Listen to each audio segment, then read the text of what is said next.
আমি ব্যক্তি স্বাধীনতার খবর শুনে মনটা একটু আমার কেমন হয়ে গেল। বিষয়টা হচ্ছে এরকম যে আমি যদি দেশের জনগণ হয়ে থাকি, আমার হাতে যদি দেশ পরিবর্তনের ক্ষমতা থেকে থাকে, তাহলে আমার ভোট আমি দেব, যাকে খুশি তাকে দিব। যদি এটা হয়, তাহলে আমি আমার যে ভোট দিতে যাব, ভোট কেন্দ্রে ঢোকার আগ মুহূর্ত পর্যন্ত আমার কাছে যে মোবাইল ফোনটি থাকবে, এটা আমি কার অধীনে দিব? আমি মোবাইল নিয়ে যেতে পারবো না। এটা একটা কথা হলো?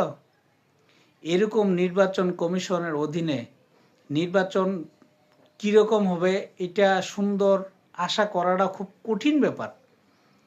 এইটার জন্য তীব্র নিন্দা এবং প্রতিবাদ জানাচ্ছি। সবাই এক বাক্যে প্রতিবাদ জানান। এই আইন মানি না।